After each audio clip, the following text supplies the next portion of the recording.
Welcome to Out of the Box with Christine, the podcast for conscious entrepreneurs. Are you willing to step into your greatness? Are you ready to shine? Well, get ready, Truth Seeker. You're in for an amazing ride. And now, here's the host of the show, Christine Blosdale.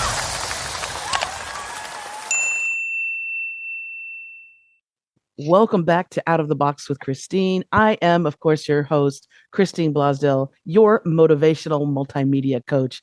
And I'm super excited about today's show because, oh my goodness, I haven't spoken to this lady in so long, and there's so much we need to catch up on. She is just this amazing human being. Lisa Haisha is a life coach, author, transformational speaker, TV host, and global traveler. I would really like your mileage, your fly miles here. Because Lisa has traveled to well over 60 countries, and she is the author of this fantastic new book called Soul Blazing: Transform Your Imposters into Superpowers and Live a More Purposeful, Authentic Life. Welcome to Out of the Box with Christine, Lisa. Hi, thank you so much. It's so great to see you again. So good to see you as well. Oh my God. How long has it been? Has it been like 10 years or something? Yeah, since I was in your studio in Hollywood. That's so weird.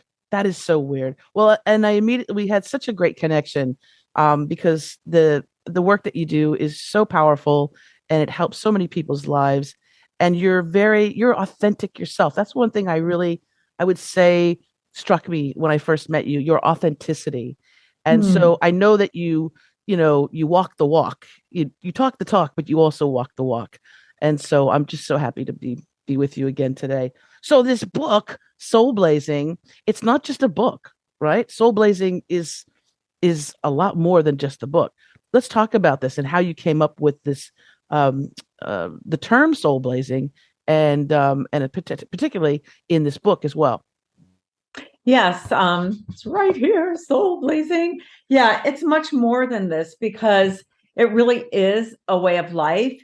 Because I feel like we blaze our way through this world, especially if you're ferocious and passionate like you are and I am. You just blazed your way to Australia. Yes. We take chances, we take risks, and that's the only way to live.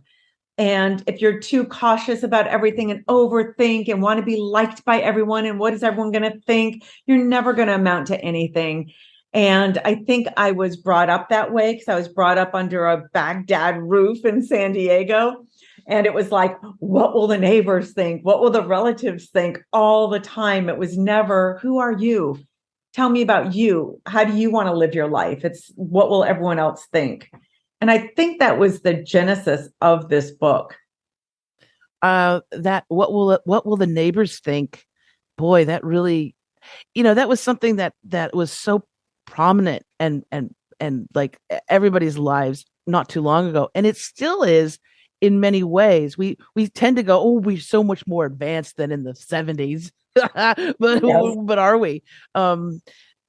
We are a product of our families, right? Of our community, of our culture, depending on where. I'm so grateful that I was, born and raised in Los Angeles.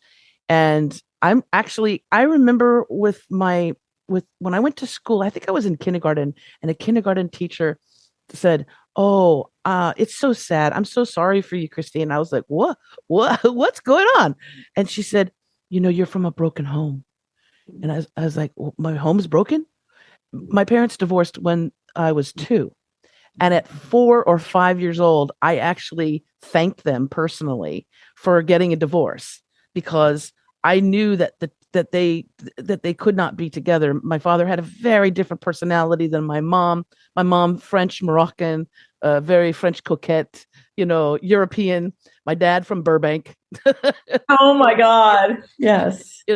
Very rough kind of personality. And so I thanked them. So I didn't think that my situation was bad or negative because I had 2 homes, right? I had one in a rough area in Arleta, and then the other one in Woodland Hills. And so I was fine with it. I was like, what's wrong with that? And so much of it is that when we're kids, we don't really care or think about what other people think about us and our situation. We adapt.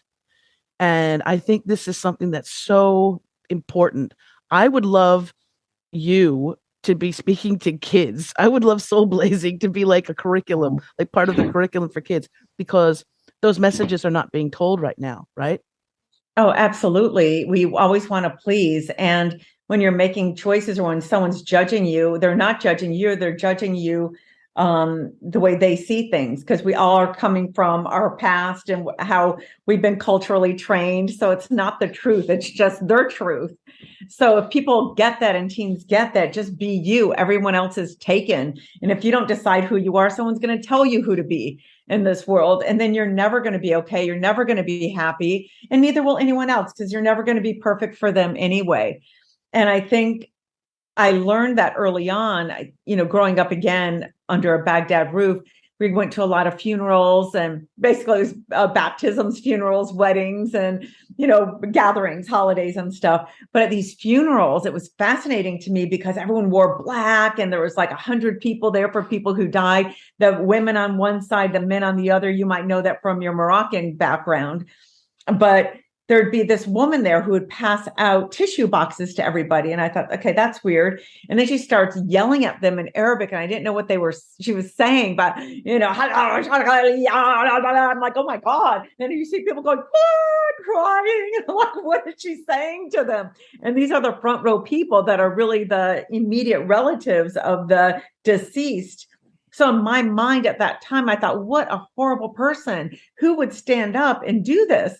And then the women would go down the aisle in the church and then, all the way to the gravesite, pulling their hair out and screaming. I'm like, whatever this woman said, this is tragic. But as an adult, I went back and go, what was happening? And it wasn't as bad as I thought, but these are trained like grief counselors. They're badass grief counselors to like go, oh, why are you crying? It's your dad. He wanted you to work in a store and you were too busy. Oh, you did this. Oh, you're the wife. You're crying. Well, you were never even there for him. You complained about whatever, his hair in the sink, and you didn't have his meals, or your kid died. You think you were his friend, or whatever it was. So they could get their grief out so they wouldn't have to spend the rest of their life crying. Carrying it with them. But that's odd. That's stupid in a way. Yes, in front of everybody. I can see how that would influence you too as a kid, where you're like, I don't ever want to die because I don't want this. I don't want my parents to go through this, or my family, or oh my gosh. Yeah. Well, but that's popular around a lot of cultures. And I spent a lot of time in Japan, about 10 years, about 3 months a year, and it's very popular in Japan. So I'm like, oh, okay, it's not just us, but. Talk about your travels, because I think this is so important. The ability to travel and to see different cultures and people living in different ways. I mean, you've traveled, like I said, over like 60 different countries. And so we can make our world very small, and just like if we're just stuck in America and we never leave it, or we stay in our little hometown and we never leave it, we think that that's the world, right? Because that's all we've seen. Maybe we've seen some stuff on social media or television or the movies, but when you go and spend time, not just like at a hotel, at a resort, but like actually with people, families, you get to see all the beauty in the differences, but also you get to appreciate people who don't have the same things that we do. I know you've been to some countries where they have to go several miles to just get clean water. Oh, so absolutely. Talk about that. Were there any? I mean, everything is memorable. Every trip is probably very memorable. But any really special moments that you were just like, "Wow, okay, this is big." Yeah, I think, like you said, there were so many special moments, because when you're sheltered as a kid and you're saying this is all there is and this is how life is, and you have about 50 relatives. So you're seeing like a group, this whole culture, this tribe, all behaving that way and thinking the same way. You start to feel like that's the way it is. And if you don't fit in to that thinking for whatever reason, your authentic soul is saying something's not right, you're wrong. And there's something about you going, I don't fit in, I don't belong. And then that starts the, if we're going to talk to teens a little bit here, that starts the process of I'm not good enough, I don't have value, I don't fit in. Who am I? Who am I to have this thought? Who am I to want this? Who am I to do anything? And when I was 16 years old, my story started with a cake and a gun, because I was baking a cake 3 houses down for a girlfriend whose birthday it was the next day with my other good friend. And my dad came home when the streetlights were on. And this was in the 70s when Charles Manson was out and all these serial killers. And he had 5 teenage daughters at the same time. And he usually worked all day. And he happened to come home to just spend an hour at home because he was starting to get a little help at the store. And when I walked through the door, there was a gun pointed at my heart. And I'm like, what's going on? And then I like, who is this person? I'm like, registered, ding, ding, ding, ding, ding. That's my dad, who I was very close to and who I loved and adored. And I'm like, what's going on? He's like, how could you be out there like that? How can you be dressed like that? I'm like, it's my checkered Catholic school uniform. And I just walked home from school. I was a couple houses down making a cake. And he's like, what kind of a girl are you? Send her to an orphanage. And I'm like, what is an orphanage? And my mom's like, calm down. She was just baking a cake. No, she was out when the streetlights came on. It was about 6 o'clock or 6:30. And that changed me. I looked at him. I'm like, I was just baking a cake. Then I said, I would leave if I could. Then he's like, take money. I'm like, goodness, why should I give you money? Then he took it back. Then I went, crying to my room going, oh my God, now this is all I knew. And that was my hero. And my mom was there and she's just trying to calm him. But then nobody came and said, are you okay? Or what's going on? It was just like, that's done. Okay, school the next morning. And I'm like, wait a minute, what about all these emotions and what just happened? So from being, I was even nominated Miss Compassionate in school and this goody, straight A student, every hair in place. And, and it changed me. It made me think, what if everything I was taught is wrong? What if there's a whole nother world out there? So I started sneaking out of my window. And this is when travel started for me. My first trips were getting in cars. Only if you pulled over something, I'd say, oh, no, I'm sorry. Only Hell's Angels types would I get in their car. And then I would get in and say, are you going to kill me? Why did you pick me up? Why do you have this broken down car? Why do you have tattoos? Why do you have piercings? Why don't you have money? Who are you? Why do you live this life? Obviously, you don't have a mansion or you don't have money. You don't have family. Otherwise, you would. And they're like, get out.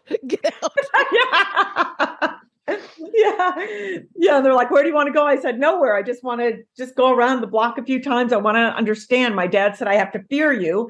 And, he's so mad at me that he pulled a gun on me because of you. So what are you going to do to me? Why are you that way? Why are you a bad person? Why did you choose? I just want to understand. And I did that about a dozen times. And that one person hurt me and they became my angels. They became my therapists.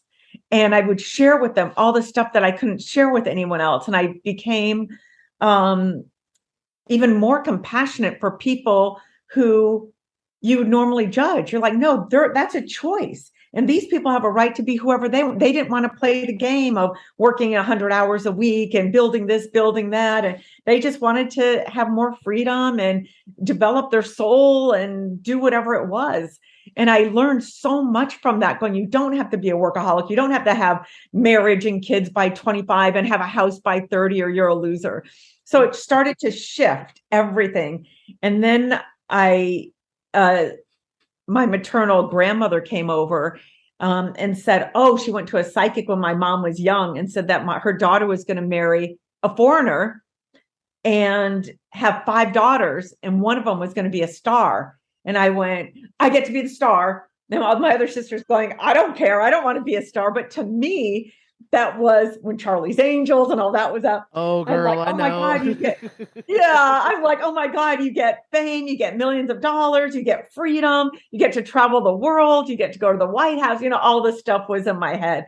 So I'm like, oh, let me get books on Audrey Hepburn, Liz Taylor, Barbara Streisand, figure out how to be a star. What is that?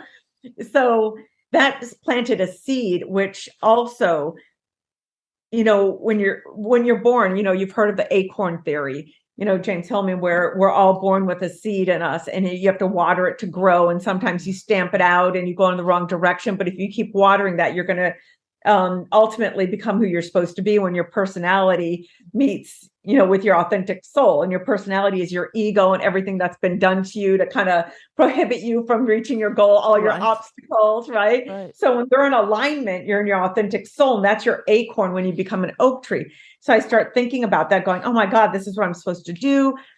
And then I was at San Diego State, and Madonna, her first tour, the Virgin Tour, her very first concert was at San Diego State, where I was going to college. I'm like, of course it is. She's from a patriarchal family. Her father's an immigrant, a huge family. How did she become Madonna at 17 or 18, So I go, I got to meet her. I got to meet her. So I went to that concert, found out where the band was playing afterwards, went there, met the band.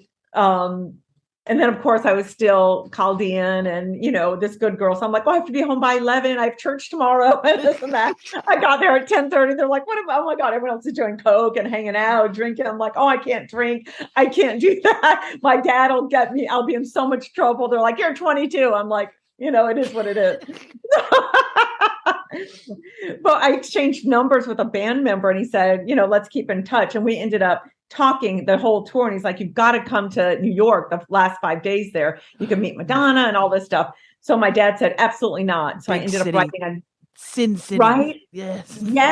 But just San Diego. I was born in Detroit till I was 10, but I was younger then. So that's all I knew. So I ended up leaving a note. So sorry, had to go to New York. And I just left while he was at work. And I went and I got to meet Madonna. And I'm like, Madonna, how did you become Madonna? As she was tying her shoelace, about to go on her 6-mile run in the morning before her concert. And long story short, she said, travel alone, because when you're from our cultures, you don't know who you are because everyone's telling you who you are. But when you travel alone, you get to make all your own decisions. How late do I want to stay up? When do I want to get up? Where do I want to go? Where do I want to eat? And I thought, oh my God. So that led me on a 2-week trip to Europe, where it was like 7-8 cities, but traveling through Europe and getting into all sorts of trouble because I'm a new traveler, got everything stolen on day 4, this stolen on day 8, almost someone on top of me from Brindisi, Italy to Greece on a boat because I had no room. And all of a sudden, what are you doing? Get off! Fighting people off, because it just said I'm an idiot, going through idiot Italy with I'm a pretty young American with no idea of what I'm doing. Right. Like diamonds on my fake even, but still it looked. And then those dolphin shorts, do you remember those? Yes, I do. Did you have the ones with the different color? Did you have the ones? Yes.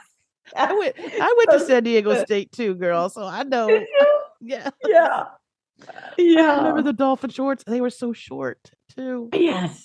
And then around Italy, come on, and you're in your early 20s, and it's like, why are these people doing this to me? Why are men coming up to me? It's like I was so naive because I was so protected.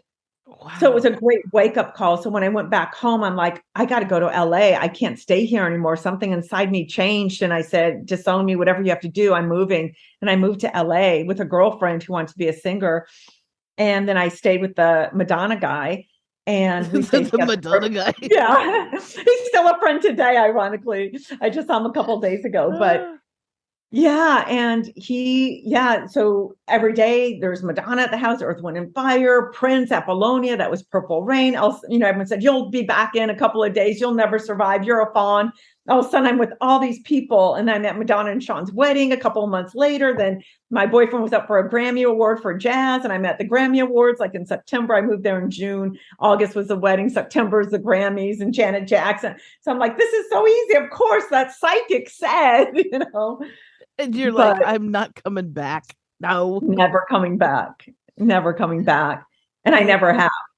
I love the thing too about when you do travel, and especially when you're younger, you have to think, things are not all prepared for you either. You have to think on your feet, and it's true. Things will go wrong. You'll be robbed, or something will happen. But you have to rely on your wits and your wisdom, Yes. right? To get out of those situations. It also helps form you as an adult, as you get older, to decide too that um, what you want and what you don't want, Yes. right? Because there's Absolutely. some people that are, especially young people that are walking around, they don't know what they want, and they don't know what they don't want. But when you're out there on your own, you're like, oh, okay, that's that experience. Okay, that I will never do again. Cross that off my list. This I do like. I like the feeling of sitting around a campfire and singing songs with a bunch of hippies or whatever it is. You Yes. know, Yes. I know when I was really young, well, I was like, before I went to school, even, we lived on campus at a prep school, Montclair College Prep. It's there in the valley, and my dad was a teacher there. And I would remember there was this hippie couple, this man and woman, who they were called the hippies, right? They were building a big boat in the back. I don't know if they were a relative of the principal of the person who ran the school, or what the deal was. I just remember that I couldn't wait to go out there and just watch them and talk to them, but watch them sand this boat and do all the little things that they were doing, painting it and all that stuff. And it was, in my mind, I was like, well, these are supposed to be the hippies. They're pot smoking, this or that. They're the ones that in those days were called, the outsiders, or the people you want to stay away from. Because this was like, during, like Nixon and all this stuff. And I said, but they're really nice. They were so gentle and kind with me. And I wasn't a bother to them. Like like I wasn't some kid like, get away, kid. No, they were like, here, do you want to help us with the boat? Do you want to? And I was like, wow, they treat me better than the supposed, the good Christians. Yeah. um, so yeah, when you learn that at a early age, you're like, there's nothing wrong with these people. They're actually kind. And I think it's Yes. important to develop that sense, to not judge right away either. We are quite judgy as human beings, aren't we? Very much so. But when you stop that, people feel it. I remember, kind of being an idiot, but I loved that side of me. I went to Amsterdam for the first time by myself. And of course, I ended up in the red light district, because what do you do in Amsterdam? You have to explore it all. I went to Anne Frank's house, Van Gogh Museum, and then, the red light district. And I'm walking there and went into some, interesting places, lots of little red light rooms, and just to see, what do people do here and who are these people? Then I started walking through the area where all the women are behind the glass. And I knocked on a couple of doors saying, can I interview you? I'll pay you the same as if I'm a gentleman caller, but I want to know who you are, why you do what you do. Some said, no, no, no, no, no, because no cameras, no this, no that. Then one person let me in, as long as I wouldn't take pictures, but she'd let me audio her. And her name was Teresa. And I said, why are you doing this? What's going on? How did you get here? Because she was Russian. I go, how did you get to Amsterdam?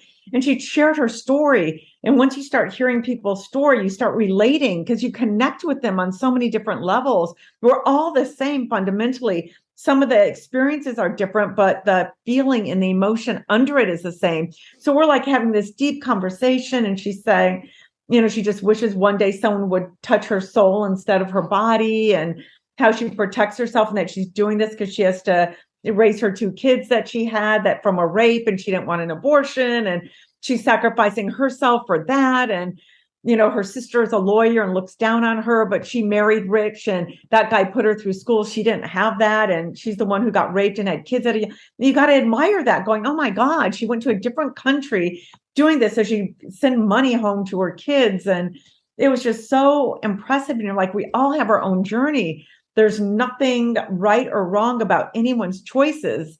And when I was going home, it was late at night. I stopped into a bar and was doing pot, whatever they gave at the bar. They have all this stuff. I'm like, I got to try it when in Rome. So then these people come up to me and go, oh, come join us. And I'm joining them and learning. They were from Prague and all these different places. There's about 6 of them. Then at the end, it was like 4 a.m. They said, you wanted to drive you home? I said, no, I want to walk. They said, oh, it's about a mile. I said, I'm cool with that because I just wanted the experience. It was like 4 a.m.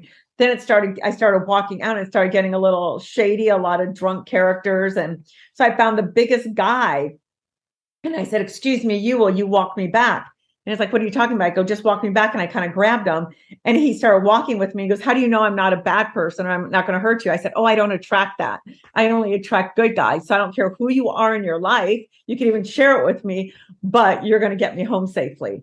And then he walked me all the homes to the rooms at the hotel safely. And he goes, may I come in for a minute? I said, no, this is where it ends. Then he's like, oh, we'll always have Amsterdam. And I just looked at that and he shared so much about who he was. And first impression, he's this rugged guy, mean guy, bad guy.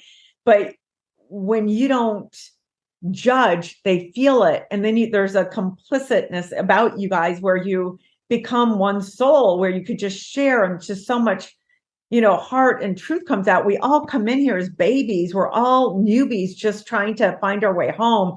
When you have people walking you home, even if it's for a minute or 10 minutes or 30 minutes, that left a huge impression, more than people I've known for 12 years or whatever. That little moment of saying, I'm going to protect you for 15 minutes, even though it's not my natural character, and it taught me it is who you are, like attracts like, vibration. It's all about vibration. It's all about how you stand in the world, how you hold yourself in the world. That's what you're going to attract. I never once got hurt on all these travels by myself. And I got into some crazy situations. I even went up to the Yakuza in Japan because I got a modeling contract. And then I thought, oh, I'm never going to be here again. I want to meet geishas because I want to know about how come they wear these masks and how come, because from growing up in Middle Eastern culture, why would you train to serve men? And why would you train to be this and that? So I was on this mission and I found geishas, and that's a whole nother story. But then I saw the Yakuza and they said you could see them when their pinkies are cut off. So I went to this place. They said, don't go to Gion. That's the dangerous place. That's where the Yakuza are. I'm like, okay, got it. Taxi, Gion, please. And then I went there and I looked for tables. Then when a guy had their pinkies cut off, and I just went and sat down and I said, hi. I was 22 going, what are you doing here? Or 23. And they said, oh, we're not Yakuza. I go, yes, you are. I read that if your pinkies are cut, you guys have pinkies cut off. I said, I just want to know where the severed heads are. I want to know what you do, why you do it, who did it, why, what's the outcome, who are you guys? I'm never going to be back here. And I said, I may want to write a book about it sometime. And I just want to know from my own knowledge, not from a book. And I sat there and hung out with them for about a week. And they took me places. They never showed me lockers with severed heads because I read that in a book. They said, no, we don't have any of that. They said, what we do is we go to businesses because it's fair and stand in front. If they don't give us like money, 50,000, we will ruin their business. And if they give it, then they protect the business. They said, it's just like any other thing. Every it's business. Like the mob. It's like, yeah. It's like New Jersey. Yeah. New Jersey. Right. Yeah.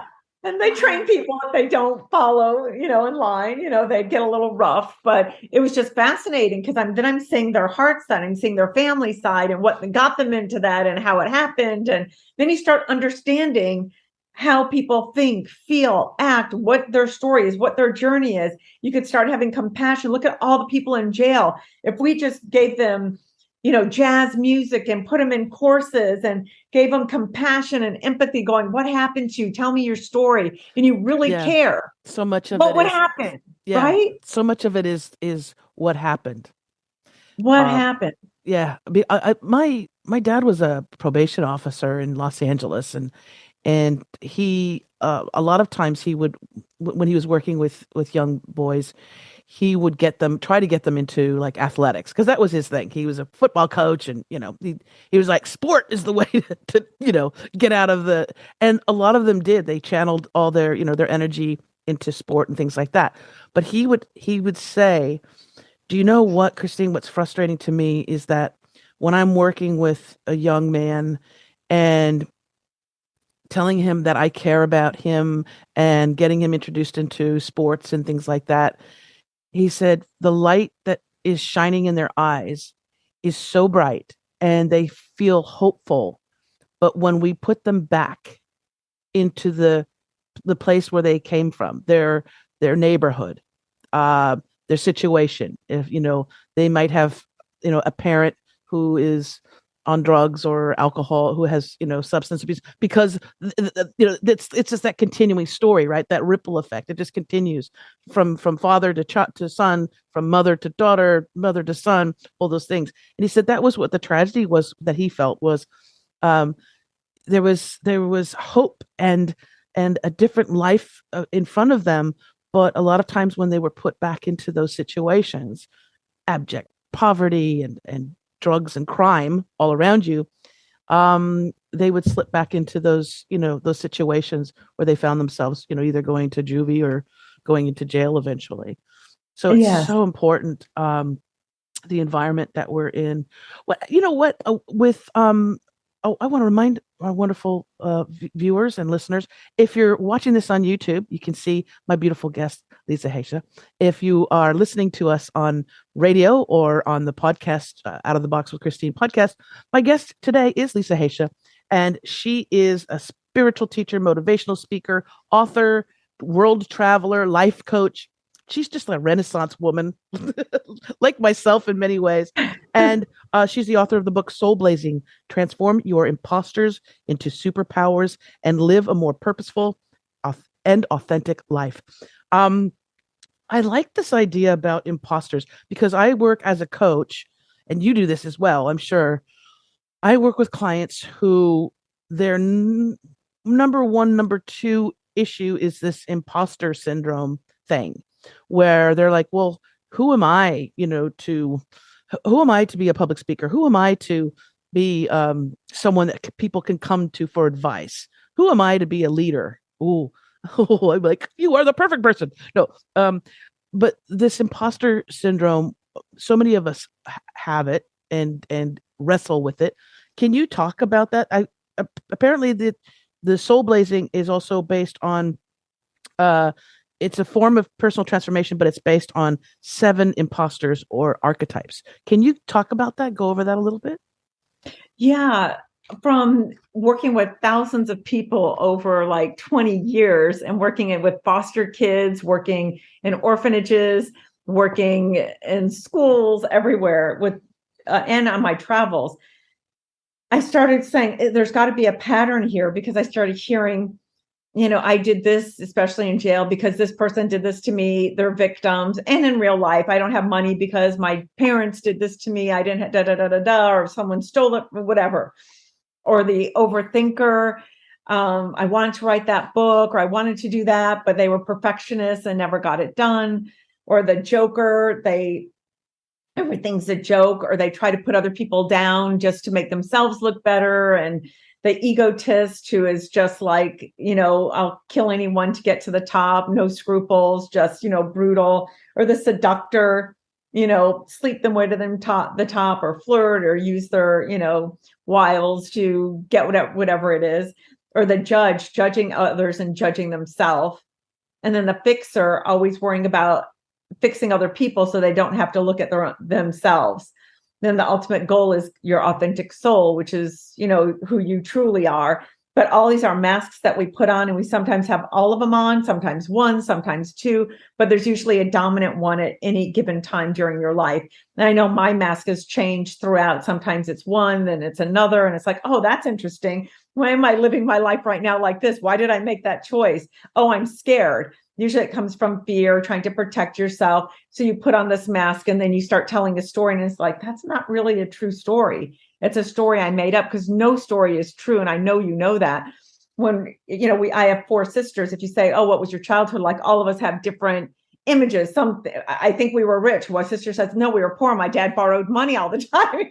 We wore hand-me-downs. I'm like, no, we wore, so it's like everyone has a story. So if you just get to nothing really matters, and you get to create your own story, you get to rewrite your childhood, you get to rewrite your story of who you are. And here in my office, I have pictures of people who I want to be like, because you are a combination of the 5 closest people to you. So I've got Gandhi. I've got Simone de Beauvoir, Anais Nin, Oprah Winfrey, Herman Hesse, Oh, I love Audrey Anais Nin. Hepburn. Yeah, I've got Maya Angelou. I've got Pablo Picasso, Wayne Dyer, Marilyn Monroe, Tracy Chapman, Tina Turner, all these people. So, and I have their books, and it's like, oh, just read a chapter or read a paragraph, whatever. So their essence is always coming in. I love the grace of Audrey Hepburn. I love the sassiness of Tina Turner and the Oprah Winfrey, how she overcame so much and there was no excuses in her life. And Anais Nin, she was fearless of writing in her journals and telling the truth. You know, all these people. And it's like, then that's who you become. So many people are in a household or they collect friends who are like them and they stay the same and they can't grow. And it's like, no, because your vibration is, you know, like, especially women in prison. I'm like, why are you here? It's like, oh, my great grandparents, my grandparents, my parents were all in jail in and out, and they were all, you know, murder, drugs, you know, single family homes where nobody, you know, latchkey kids. And it was just the culture. So it's like, that's just who I became. And that's how I raised my kids. And that's how, and it's like, no, but you could stop that.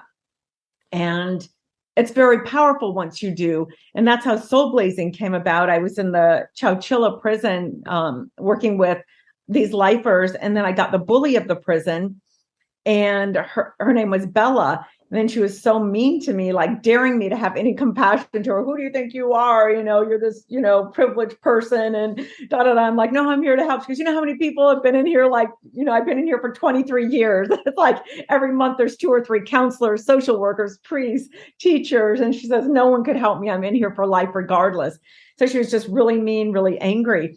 You know, she had a shaved head and she had tattoos of snakes going down, twirling around her biceps. And she was just mean through and through. And I'm like, no, you could trust me. She goes, how can I trust you? And she goes, I hate your stupid briefcase. You know, like, who brings a briefcase? Like, fucking relatable to us. I'm like, I hate my briefcase too. Okay, I brought it to impress you. I thought it made me look smart.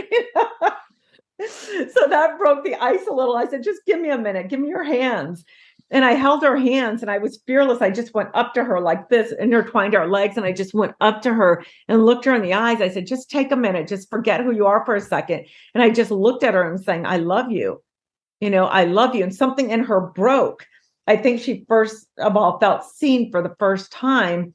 And then we started just talking. And at the end of it, she said, you know, Lisa, you blazed my soul. And I said, look, Bella, you just gave me the name for my business instead of a life coach. And I'm a soul blazer. Then I said, listen, this is what you do. And I gave her affirmations. I said, what's troubling you? Then based on that, I create declarations where, you know, if you say whatever issue it is, I'll, you know, I'm ugly or whatever. It's like, who gave you that? And that's what your imposter is. What mask gave you that? Who gave you that? If you name it, you could claim it. Oh, my mom used to tell me that, or my dad, or this bully at school. Then you go, oh, okay, that's theirs. It's not you. It's a dysfunctional person gave you all your issues. It's not you, it's them. And then what's the opposite of that? Or how do you want to be seen? I'm a beautiful being, you know, whatever it is. So you create that based on that. And I gave her these. And I said, when you want to kill someone or someone's new and you want to torture them, think about how you could love them. What do you have in common? Change their vibration. This is like a whole city. And I don't know if you've ever been to a prison. It is like a city. But yes, it's just like Sherman Oaks or Studio City or Hollywood. It's huge. I go, this is your home. You live here forever. Make it fun. Make it nice. Be the, you know, counselor of everyone, because you're in here for life and have obviously a strong personality, a leadership personality that everyone fears. But instead of fearing, have them love you. And she was in there for killing her 3rd husband. But she said he tried to hurt her. And I believe that. Because, you know, all the women, I did it. All the men's present, I was framed. And I'm like, oh, interesting. Right. The women, right. I killed them. Right. But, you know, I believe her because she keeps picking the same type of people that she saw her dad do to her mom. Right. And it's a pattern. Right. So I said, but you could change that. And after about 6 months, she raised all this money on a payphone, raising money for battered women. And the prison told me, what did you do? The chaplain calling, what did you do to her? She's changed. And I'm like, oh my God, that's fantastic. They don't allow you to keep in touch because they think that could be a you know, dangerous situation, whatever. So, but they told me that. And I'm like, oh my God, that really helped. Just someone seeing her. No one could see her soul. Oh, she's the mean one. She's the bully. She's the angry one. When you go, no, you're not. Because you didn't judge. Yeah, you didn't judge. You're a good person. Yeah. You didn't judge and just say, well, and that's because that's the other thing. People go, well, if they're in prison, they deserve it and they should, rot in jail. And it's like, Yes. no, first of all, you don't know. I personally, I know someone, a woman who was in jail, and she was saying that she had gone and spoken to, she's out now, and she actually helps women do the transfer. That's the other thing. When they're let out of jail, they have nothing. They give them nothing, right? And so they're basically like, go and survive. And so, but she said that so many of the women there were in there because they retaliated or defended themselves against an abusive boyfriend, Yes. husband, someone that they knew. That's exactly It true. wasn't some stranger, but they finally at some point just snapped or just said, you know what, you're not going to hurt me anymore. And they defended themselves and they're in prison trying to survive. So Yes. we don't need to judge people just because they're in a certain situation. It's the same thing when I'm very sensitive. I'm very much an empath and I'm very, very sensitive to other people. I have that compassion. And so when I see someone who's homeless, who's on the street, I really don't like it when people judge them and they go, oh, they should just get a job. I can't believe they're out. It's like, mate, you don't know what that person has been through. You don't know what brought them to this point. And why not be kind? And why not take a moment and listen to their story? You know, help them in some way instead of judging. And I think if we did that as a society, we would be in a lot better position right now. Oh, absolutely. Absolutely. That's everyone in there. Something happened and it was somebody they knew overall. And once I let my inner Mathena off on Bella, and mirrored her angriness and that, and then got into the love and saying, listen, we could go that direction or we could just cut through. I know who you are. I see you. You're not that person. It was your choices you made and that you continue to make to protect yourself. You could also make these choices and be much happier and have a much better life. So it's all choices. And if we just gave these people a chance and created a different prison system, everything could change. We wouldn't have all this crime.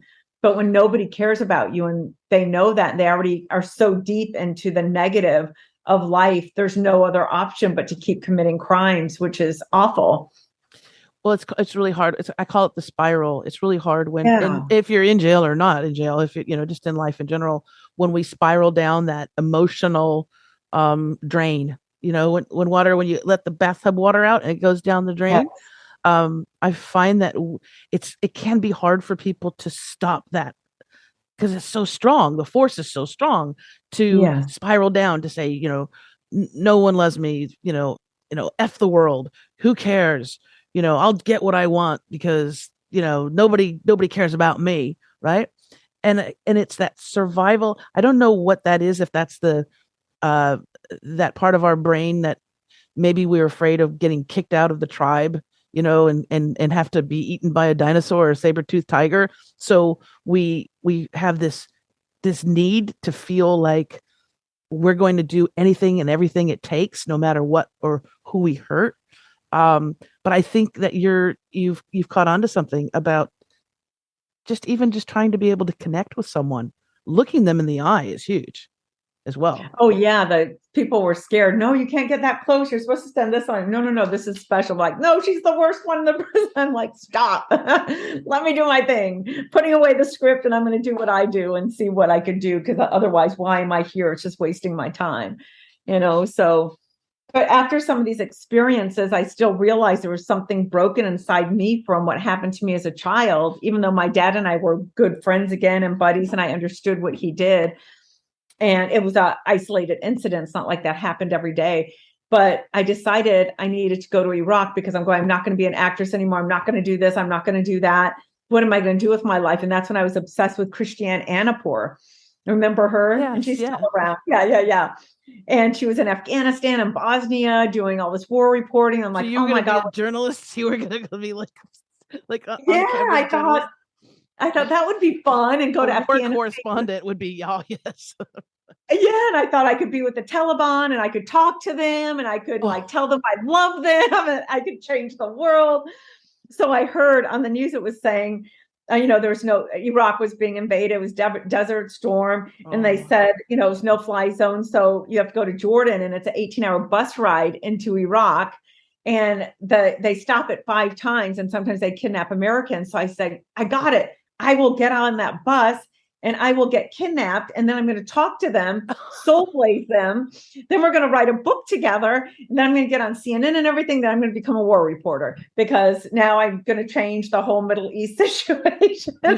You're the Middle East peace plan through getting kidnapped. Yeah. So I planned it. I got cubic zirconia and I got a, fake Louis Vuitton bag. And I go there and I go to New York International, then to get on to Jordan. And I meet this woman there. I just see her by herself a lot because you're there about 2 hours ahead of time. And I end up going up to her. Who are you with? Are you going to Jordan? She goes, oh, no, I'm going to Iraq. I go, where's your family? I'm going by myself. I go, why? She goes, oh, I'm going there to kill myself. I go, what? She goes, I heard there was a bus. She was around my same age. I said, no, this is what we're going to do. Why don't you join me? This is a long story short. Join me and we could, co-write this book together and we could be journalists together. And she's like, oh, that sounds cool. So we get on this bus. Sounds better than killing myself. Yeah, because she was locked in a family where she couldn't be herself. And she was the prized child. She was the unknown 9th child that was an accident. And everyone else had to have, own grocery store jobs and that they groomed her to be the lawyer. Now she's this prestigious lawyer. And she goes, I want to be a belly dance teacher, live in LA. I like drugs. I like, you have to marry a good Arab boy. And she goes, I like everybody, she was in New York all the time and going, I can't live this. I can't be fake any longer. And I can't disappoint my family. So I went, I get it. So we went on this trip. And then when they come on to do the security, I go, oh, my diamonds. Oh, my dad knew I took these. Oh, let's hide these. Oh, let me put them back in here. Will you hold them for me? Oh, do you guys know Louis Vuitton? Oh, da, da, da. And nobody heard us. Nobody did anything. We went all through Iraq. Then we kept saying, we got to meet Saddam Hussein with our concierge because the expats were there trying to bring peace over there. And, I didn't get to meet Saddam, but I did get to meet Taha Ramadan and Tariq Aziz, the vice president and secretary of state at the time, got into the dinner. All that's a huge story. But what I learned from that is you could really get into anywhere. You could do what you want and your vibration saves you. Not one person there. We went to the worst part of towns. They were on the news. We hate Americans. And I'm like, where is that? Go to that area. So I'd go to where they're picketing American. And they're like, oh, Habibi, come, you eat for free. Come to my restaurant. I'm like, what happened to you hate us?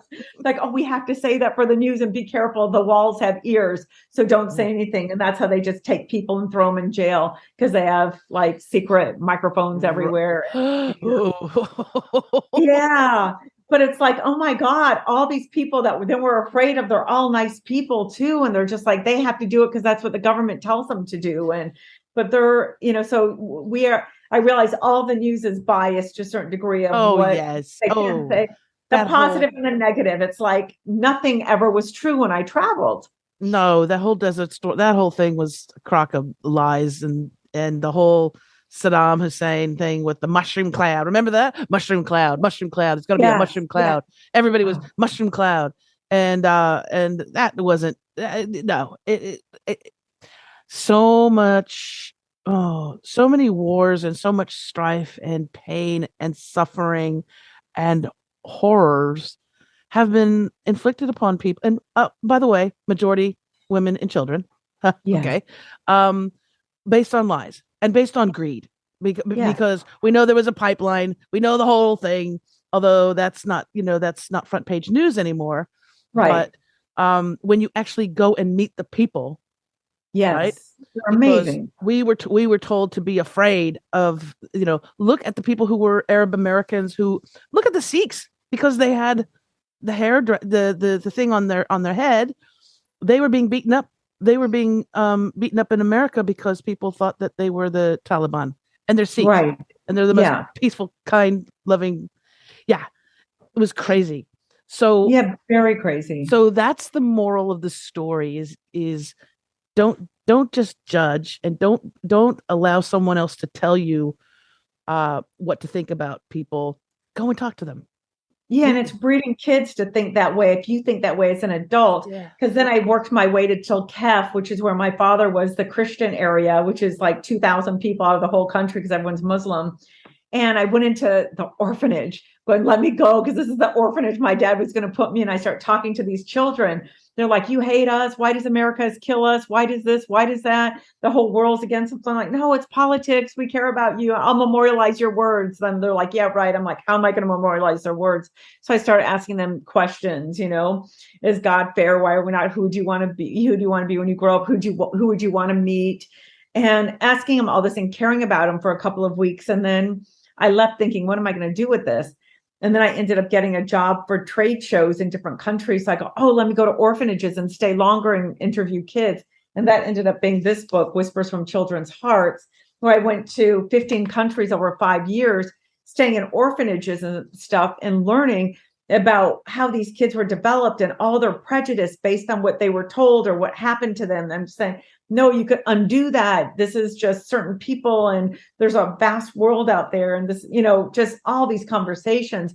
And it just made me feel, so sad. And it was hard for me to just go on a trip unless it was a mission trip. And then I started leading retreats and workshops to these places to say, let's all bring a suitcase of goods to bring to these kids, knock on their door, be Oprah, stay there for a week, hire local construction workers and just give them beds or give them goats, chickens, whatever, a floor, clothing, school supplies, varnished desks, whatever they needed. And it was the most rewarding thing I ever did. And then changing these people's lives. And then you come back and you're like, how can I just go on living and, just let me go to, sit on a beach for 2 weeks and just indulge with, I know a lot, that's important too, and to take time out, but it was so hard for me because I'm like, God, there's so much to do in this world. And I don't get my gratification from just sitting there. I get bored. It's like, I could be doing something. What you just described, like by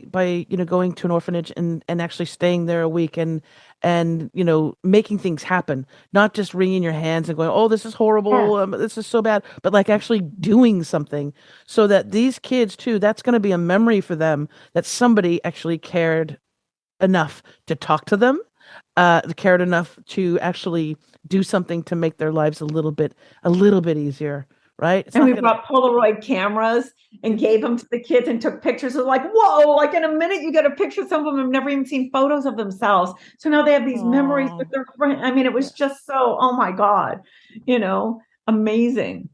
And I met my husband. You just inspired me, Lisa. You have definitely inspired me. And I hope our listeners and viewers of Out of the Box with Christine are inspired too as well. That is such a beautiful life mission that you have, and that you've had, and that you are having right now. Because I know it's not ending.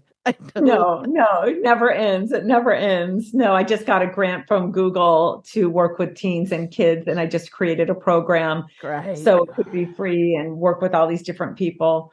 But even when I got married, I told my husband, you have to know who I am and know what I do so you won't get mad at me if I travel. And he's like, what? And I took him to Cambodia because someone was creating a thing there, an orphanage for kids. And he was just starting. So he only had about 30 kids. And now he has about 300 kids. And he has, a beauty shop, a nail salon, training them to have jobs. But at that time, he was working really hard. He was a show producer. And he's like, I only get 1 month off a year. I'm like, well, you're coming here. It's like, sleep on linoleum floors with orphans. He's like, what? No, I want white sand beaches. I'm like, no. So he's carrying hepatitis C babies through rice fields. He's like, this is not my idea of a vacation in 100-degree heat. I'm like, well, now you know. When I say I'm traveling for a month, you're going to know what I'm doing, and you won't say no. So he's like, you got it. Beautiful. What a wonderful way to end the show. That is, because visually I'm just seeing him walking with the. Yeah. I get 1 month off a year. I want my white sand beach. So I'm like, no, this is going to stay with you. The white sand beach is just another. Yeah. What a memory. Yeah. Exactly. What a memory and connection. Oh my gosh. Again, you've inspired me so much, Lisa. I want to thank you so much for being on the show today. And if people want to find out more about you, want to learn about the book and all that stuff, you have a website. You want to throw out the URL? as they say? Yes, it's my name, lisahaisha.com or soulblazing.com. Both will lead you there. Again, the book, Soul Blazing. And you could get this on Amazon. And I'm on Instagram, LinkedIn, Facebook. Beautiful. Yeah. I'll make sure we have links in the show notes to the website and to the link directly to the book as well. One quick question before we go. Do you have the audiobook version of Soul I Blazing? do. It's on Amazon. Girl, Yeah. I was gonna say. Okay, fantastic. We'll make sure we have links to all of that. Thank you again, love. It's so good to see you. It's so good to be with So you. good to see you Let's too. not let 10 years pass by. I know. Are you coming back to the States soon for a vacation? Maybe for a visit at some point. Yeah, maybe at a visit. I do miss my stomping grounds there. And yeah, there's some beautiful friends there that I would love to see again. And you will be at the top of that list as well. Oh, Okay. yay. Okay. Thank you so much. And I want to thank you, wonderful listeners and viewers on YouTube for joining us today. If you want more information about the show, you can go to outoftheboxwithchristine.com. And if you want more information about me and my coaching, you can go to christineblasdale.com. Links will be in the show notes. And until next time, as I always say, remember to think outside that damn box. Bye for now.